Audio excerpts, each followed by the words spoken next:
O J1 está entrando no ar nesta segunda-feira, ótimo começo de semana para você. A gente traz um jornal repleto de notícias aqui do entorno de Brasília e também de todo o estado. Na edição de hoje a gente vai falar sobre a prisão de um homem suspeito de cometer pelo menos 18 homicídios aqui na região. A prisão foi no fim de semana. E você vai ver também. Em Goiânia, 2 homens ficam feridos e um bebê morre durante acidente de avião. Moradores do Parque Estrela d'Alva 3 reclamam da situação de abandono da quadra de esportes. Tem produtor rural indo na contramão da crise e aumentando a produção. Mulher que sofreu acidente corre risco de ficar cega, pede ajuda. E você vai aprender a fazer uma receita de chica doida. E aqui no estúdio a gente vai tirar suas dúvidas sobre 2 assuntos: os direitos do consumidor e também sobre as doenças respiratórias causadas muito nessa época seca do ano. Você pode mandar a sua mensagem para a gente pelo 98442-4000. O J1 já está no ar.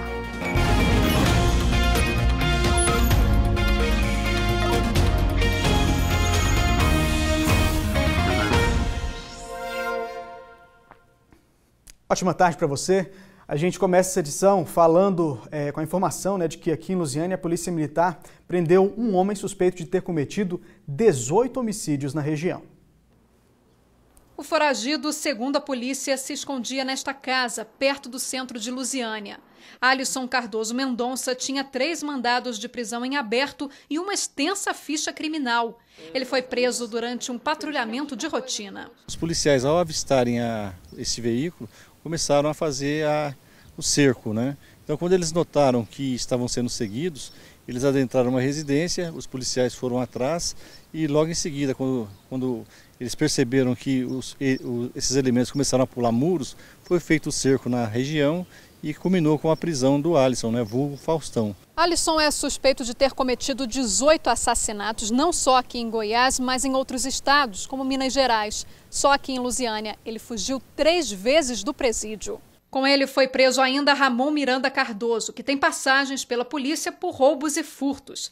Na casa onde eles estavam foi apreendido um carro roubado na semana passada, celulares, drogas e dinheiro. Ramon Miranda Cardoso pagou fiança de R$3.000 e foi solto. Alisson Cardoso Mendonça permanece preso. Outro assunto agora, falar da queda de um avião. O avião caiu em cima de uma casa nesse final de semana em Goiânia. 2 homens ficaram feridos e um bebê de 1 ano morreu. A gente vai ver agora como é que foi esse acidente por lá. Eram 5h17 da tarde de sábado, quando o monomotor prefixo PU-EFG caiu no setor Jardim Vista Bela, em Goiânia. Como não tinha ninguém na casa, os vizinhos pularam o muro e conseguiram retirar a primeira vítima, o bebê Davi Andrade do Amaral, de 1 ano e 6 meses. Os próprios vizinhos levaram a criança para o hospital. Na casa já pegou ela, já pôs no carro e foi para o hospital. Quando as equipes de resgate chegaram, o primeiro a ser retirado foi o piloto, Neru El Aquaro. Ele estava inconsciente e teve que ser reanimado. Em seguida, os bombeiros resgataram o mecânico Reginaldo Hernani do Amaral, pai do bebê Davi. Ele foi atendido dentro da ambulância, estava consciente e perguntava sobre o filho. Temos muita dificuldade para tirá-lo de lá, com fratura exposta no fêmur direito, mas conseguimos tirá-lo com tranquilidade. Ele estava em estado de choque, não conseguiu lembrar a própria idade e a idade do filho. E técnicos do Seripa, o Serviço Regional de Investigação e Prevenção de Acidentes Aeronáuticos, passaram o domingo no local do acidente com o avião. A polícia isolou a área até o Seripa fazer a perícia. Com o auxílio do Corpo de Bombeiros, eles avaliaram se a aeronave representava risco para os moradores das casas atingidas. Também fotografaram, recolheram peças e amostras de combustível para entender as causas do acidente. A gente vai apurar todas as circunstâncias que envolveram, Tem um aeroclube aqui próximo, aqui é uma área residencial. A gente está aqui agora mais para colher essas informações, verificar se vai precisar retirar alguma peça da aeronave para fazer algum laudo mais minucioso, para saber se teve alguma contribuição no acidente, A imagem dos destroços do avião em cima do telhado chamou a atenção dos moradores, que se aproximavam na expectativa de entender a queda. Eu estava na rede com minha neta balançando, quando eu vi o barulho, eles acelerou assim, pegou aí depois não continuou mais acelerando, ele vixe, esse avião vai cair. Eu vi o rabo dele assim, ele como que ia cair, Aí veio cair bem aqui, ó. Depois, planando já. Aí o Raimundinho falou, vai cair, vai cair, vai cair. Aí eu peguei a moto, cheguei aqui. Tinha caído. Tinha caído lá dentro. Testemunhas disseram que depois de desligar o motor, a aeronave parecia descontrolada. Ela subia e descia sem estabilidade. Quando chegou perto da casa, tentou subir mais uma vez para desviar da árvore, mas não conseguiu. Caiu sobre o telhado e foi parar em cima do muro. Lá dentro estavam o piloto, o mecânico e o filho dele de 1 ano, que não resistiu aos ferimentos e morreu. Esse vídeo foi feito assim que o ultraleve caiu, quando os moradores ainda tentavam resgatar a criança. Esse outro mostra a equipe do Corpo de Bombeiros fazendo o resgate, enquanto uma multidão acompanhava tudo do lado de fora. De acordo com a Agência Nacional de Aviação Civil, o avião pertence a uma categoria experimental e por isso não precisa apresentar certificado de aeronavegabilidade, um documento necessário para a aeronave voar. Segundo a ANAC, a situação do avião é regular. O modelo só pode transportar 1 passageiro, mas havia 2 com a criança. Outro assunto agora, está preso o homem responsável pelo grave acidente no Eixão Sul, em Brasília, no início da noite do último sábado. 2 pessoas morreram, entre as vítimas está Giselda da Silva Mota, de 39 anos. A família dela é daqui de Lusiânia. O criminoso que causou esse acidente fugia da polícia após sequestrar uma senhora e uma criança na W3 Sul. O domingo foi de luto nessa casa na Vila Buritis, em Planaltina. Aqui morava o auxiliar Márcio Barbosa de Oliveira, de 52 anos. Ele e a amiga Giselda Silva, de 39 anos, saíam para trabalhar no sábado à tarde.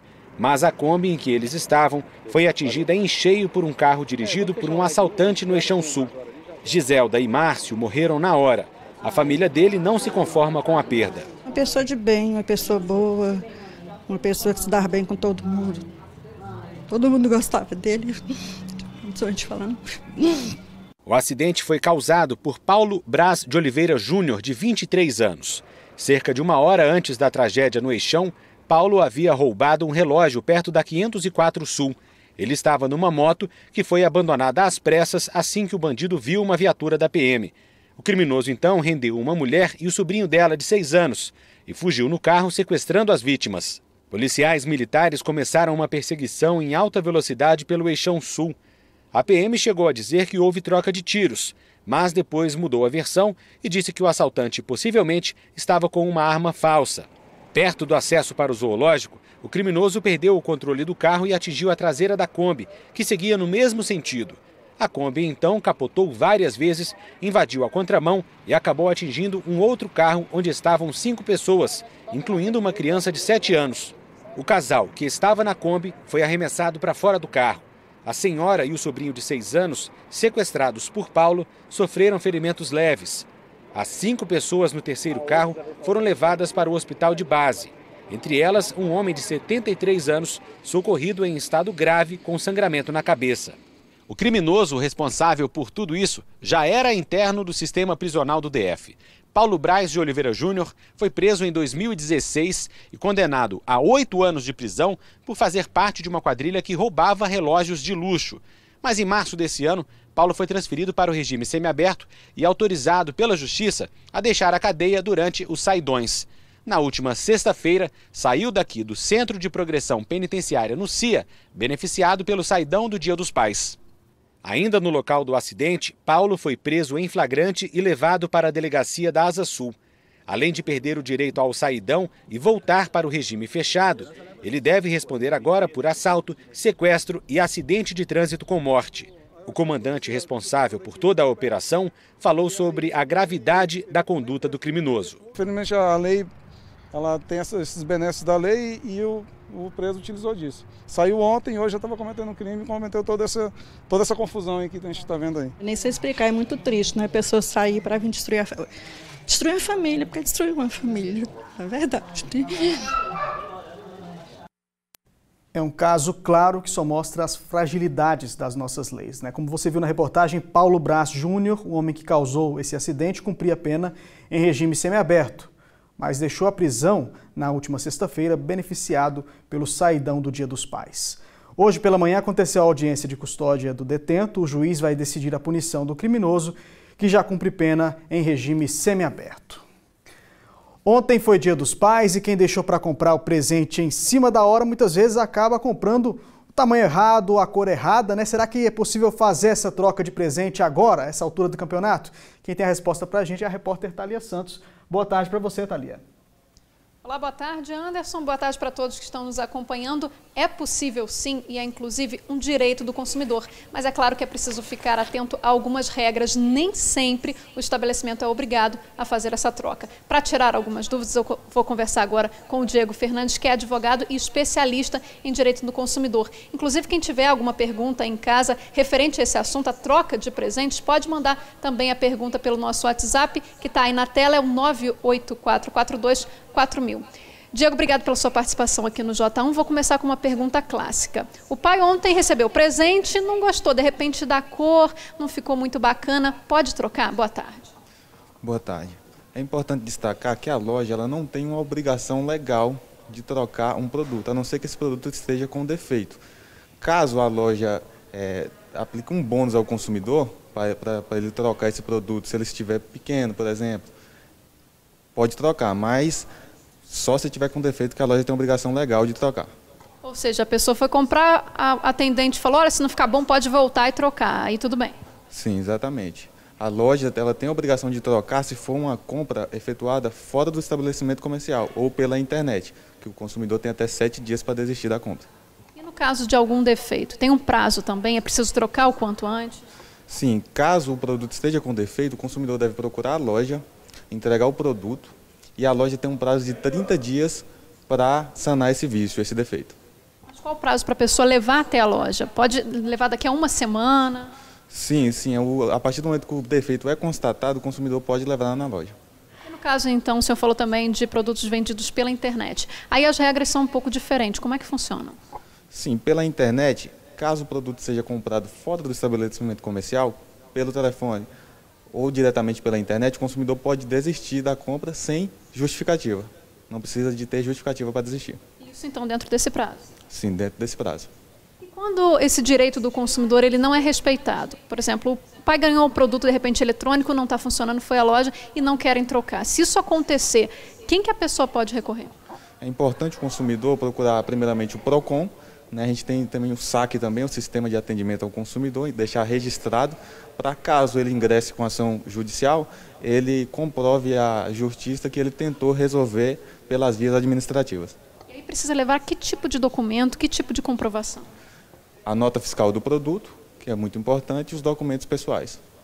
No caso de você quer trocar o produto, de repente porque está com defeito, mas não tem aquele igual. Por exemplo, de repente um aparelho de som, não tem outro no mesmo valor, a pessoa pode trocar por outros aparelhos, como é que funciona nesse caso? Isso é uma questão que tem que ser resolvida diretamente com a loja. Caso o produto esteja com defeito, a loja tem um prazo de 30 dias para responder ao consumidor. Não respondendo nesse prazo de 30 dias, o consumidor pode exigir a devolução da quantia paga ou um produto com as mesmas características. Ok, obrigada, Diego. Daqui a pouco a gente volta aí com mais perguntas nos próximos blocos. É com você, Anderson. Ok, Thalia, obrigado por suas informações. Até daqui a pouquinho. E olha só, vamos agora para a nossa primeira rodada de participações aqui pelo nosso WhatsApp. As mensagens vão chegando para a gente e a gente vai mostrando. O José Ramos, de Cidade Ocidental, ele quer a ajuda da gente, ele mora na entrada ali de Cidade Ocidental, próximo à faculdade. E por lá, ele diz que não tem nenhuma iluminação pública. Tem os postes, mas não tem iluminação e nem segurança. Registrado então a reclamação do José Ramos, de Cidade Ocidental. A gente tem a participação também da Eliane Batista, de Valparaíso. Ela disse que ontem ia à missa lá na igreja de Valparaíso 2, mas a rua que desce ali para a igreja, no setor de chácaras Anhanguera B, está totalmente no escuro. Ela agradece ao Jornal Anhanguera por dar essa oportunidade do pessoal se expressar. Pode mandar mandar sua reclamação para a gente, 2 reclamações parecidas em relação à falta de iluminação pública. O Matheus Cândida, de Lusiânia, ele disse que tem um vizinho que fez uma vala na rua para passar água da própria casa.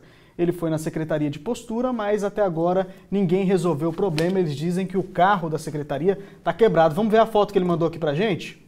Olha só, aí mostra a vala, né, saindo da casa desse vizinho, indo diretamente para a rua. Quando a água cai por lá, vai toda para a rua. Aqui não tem asfalto, então o buraco por lá vai só aumentando. Continue participando com a gente, o nosso número é o 98442-4000, esse é o WhatsApp da TV Anhanguera. A gente vai para o intervalo comercial e no próximo bloco a gente mostra que moradores do Parque Estrela d'Alva 3 reclamam da situação de abandono da quadra de esportes. E no estúdio a gente tira as dúvidas sobre as doenças respiratórias. Mande sua pergunta no 98442-4000. Meio-dia e 14, a gente volta daqui a pouquinho.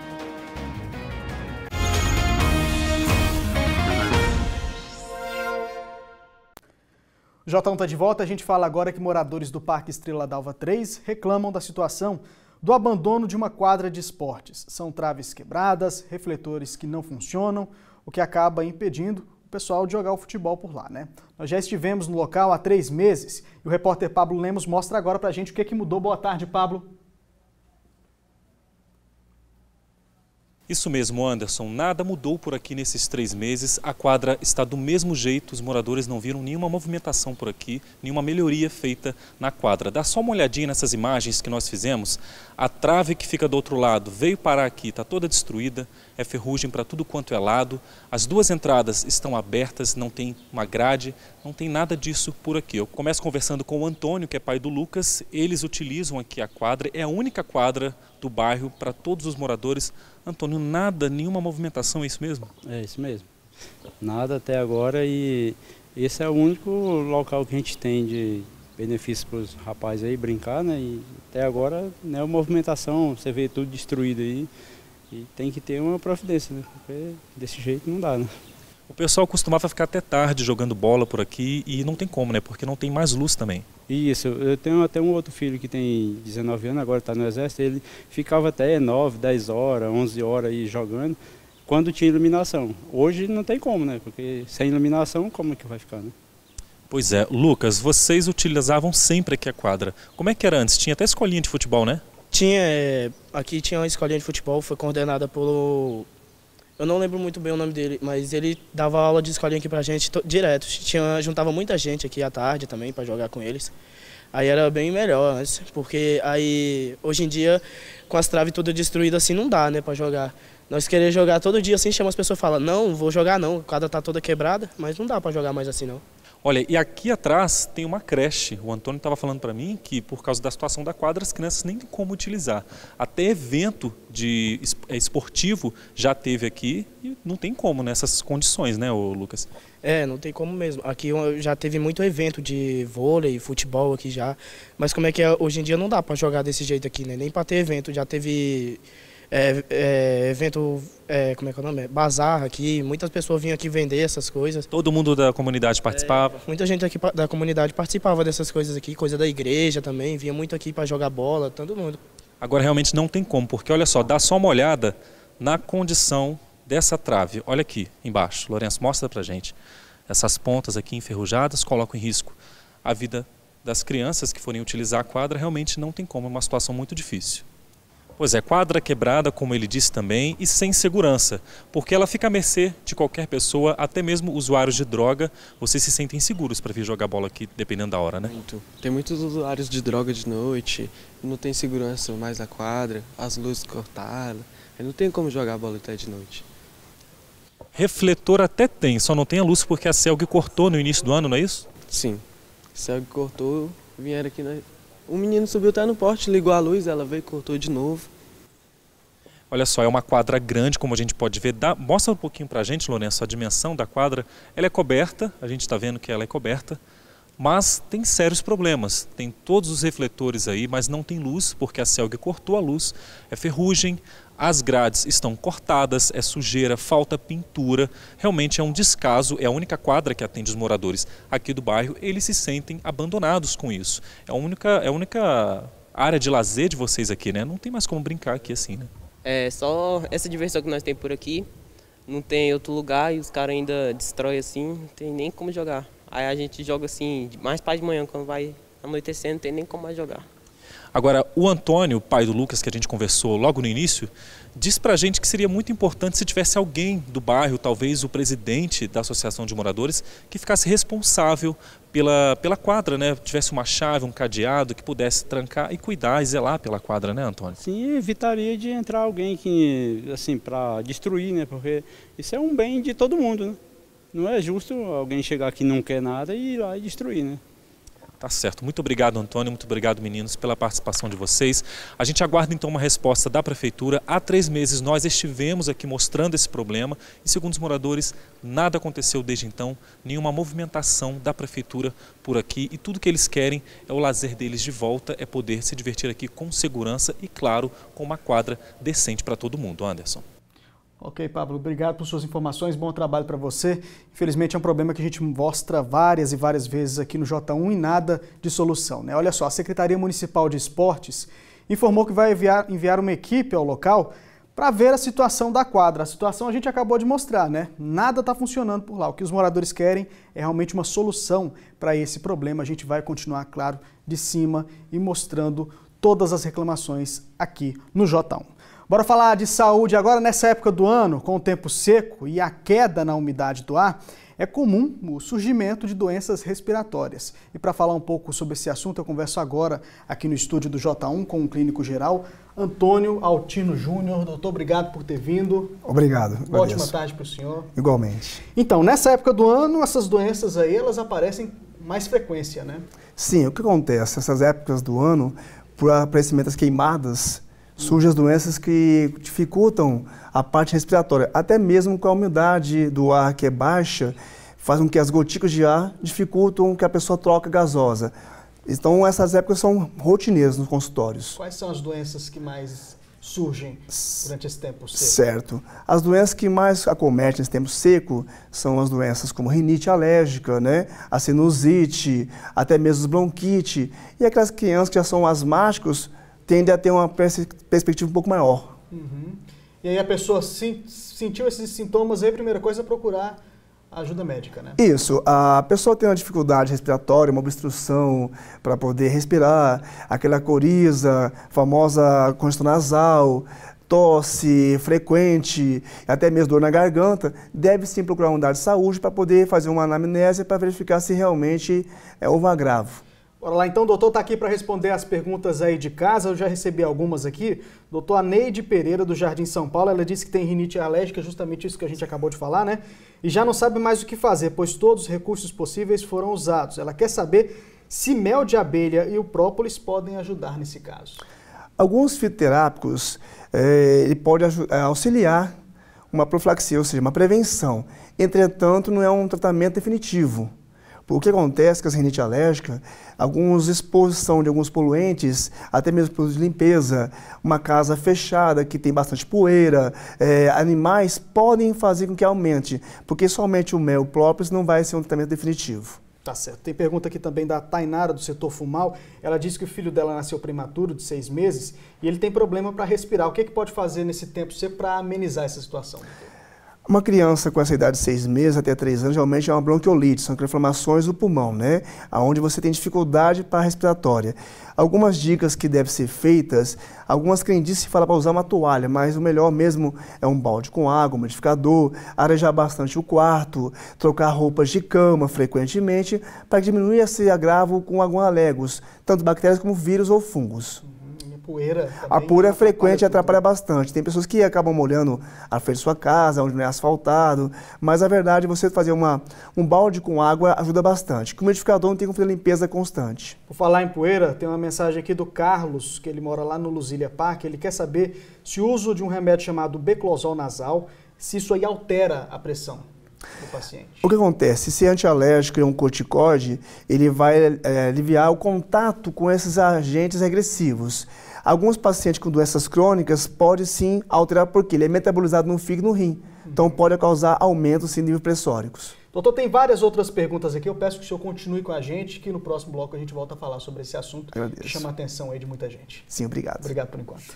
E olha só, o governo lançou no último mês um plano que oferece condições de financiamento aos produtores rurais.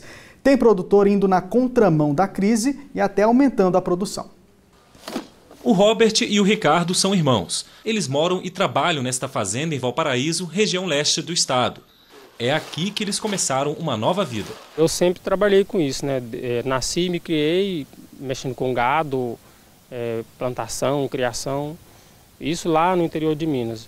Alguns anos para cá, em 2010, foi quando a gente veio para esse endereço aqui e a gente resolveu retomar isso. Já o Robert era contador e deixou a empresa onde trabalhava para se tornar produtor rural. Não me arrependo de ter largado o emprego, porque aqui financeiramente é bom, com esse negócio de trânsito, né? Daqui para lá, então aqui foi bom demais. Eu não me arrependo de jeito nenhum ter largado a contabilidade para estar aqui no campo. Valeu a pena então, né? Muito, valeu muito a pena. Na fazenda dos irmãos, tudo que é produzido é vendido na feira e aqui também. E a maior produção é a de ovos caipira. São cerca de 1.000 ovos por mês. Enquanto muitos enfrentam a crise no campo, aqui eles estão aumentando a produção. A gente está deitando mais as galinhas, né, para tirar mais pinto. E estamos procurando ver se a gente consegue comprar mais algumas vacas, porque o leite que a gente está produzindo está saindo tudo, então a gente tem que tentar aumentar, porque tudo que nasce aqui de bezerra, a gente fica, né? E os machos é que a gente vende para, na seca, ajudar na compra do silo para as vacas. Seu Dionísio é cliente fiel. Vizinho da fazenda, quase toda manhã ele vem e já garante o queijo e o leite fresquinhos. Quase todo dia eu estou aqui. Quase tudo aqui, vem aqui comprar leite e queijo e soro para dar para os porcos. Ovo também se precisar. Ovo, se precisar também, eu levo também. O Ministério da Agricultura, Pecuária e Abastecimento, o MAPA, divulgou no último mês o Plano Agrícola e Pecuário 2018-2019, que oferece condições de financiamento da produção aos produtores rurais. Pertinho da fazenda mora o Zé Maria, produtor de frutas e verduras. Para ele, as vendas caíram um pouco, mas a produção continua. E com o incentivo do governo, deve melhorar até o final do ano. Os campeões estão vencendo, né? Plantando, né? A gente tem que entregar para a merenda escolar, para o PENAI, né? Então, final de semana é domingo, eu tenho que arrancar 6 caixas de alface, misturado com índice de cheiro verde também, e tem que entregar, né? Nós temos que forçar a produzir. A maior produção do seu Zé Maria é a de verduras. Por semana saem daqui até 6 caixas para venda. Para um pequeno produtor rural como ele, continuar produzindo mesmo na seca é um desafio. É um período meio pesado, mas a gente força a plantar assim mesmo, né? Então não é fácil, mas pouca água, né? Eu tenho meus tanques, chove bastante no tempo da chuva, colho muita água, e tenho meu poço também. Na hora agora de conferir as ofertas de emprego do Cine de Cristalina. O Cine de Cristalina oferece uma vaga para analista de qualidade, uma para atendente de farmácia, uma oportunidade para caseiro e outra para educador físico. Também estão abertas 5 vagas para recepcionista, garçom, auxiliar de cozinha e vendedora, além de uma vaga para professor de inglês e espanhol. Estão abertas também 2 vagas para assistente administrativo e auxiliar de produção, para pessoas com necessidades especiais. Os interessados devem procurar o Cine de Cristalina. Boa sorte! 984424000 é o nosso número, você pode participar ao vivo aqui com a gente. Vamos dar uma olhada no que chegou aqui, as mensagens no nosso WhatsApp. A Ellen Cássia de Valparaíso, ela está perguntando cadê o dinheiro do asfalto do setor de chácaras Ayanguera B em Valparaíso. Ela é moradora aqui há 20 anos e todos os prefeitos prometem asfalto por lá, mas não cumprem. Isso é vergonhoso. Valeu, Ellen, pela sua reclamação, pela sua participação aqui no J1. Tem mensagem também da Laurita Queiroz de Lusiânia, ela mora no setor Fumal e quer fazer uma reclamação sobre a coleta de lixo. Ela diz que o pessoal não recolhe o lixo direito e deixa cair no chão. Fica tudo esparramado por lá. Reclamação registrada também da Laurita. E tem a mensagem da Silvane Soares da Costa, aqui de Lusiânia, mora no Parque Estrela da Alva 3, e está sendo presenteada aí com IPs floridos nessa época do ano. Tem notícia boa também, vamos dar uma olhada nessas fotos que ela mandou pra gente, olha só. São 2 fotos desses, tem um IP fora da casa, né, todo amarelo, e um dentro de casa, olha aí que coisa bonita, né? Essa época seca do ano traz essa beleza aqui pra gente também, os IPs ficam bem floridos por aqui. Você pode participar com a gente no 84424000. Intervalo comercial e daqui a pouco a gente mostra que o drone virou uma importante ferramenta para o produtor rural. e a gente tira suas dúvidas sobre o direito do consumidor. Sua pergunta você manda para a gente no WhatsApp 984424000. Agora, 12h31, voltamos em instantes.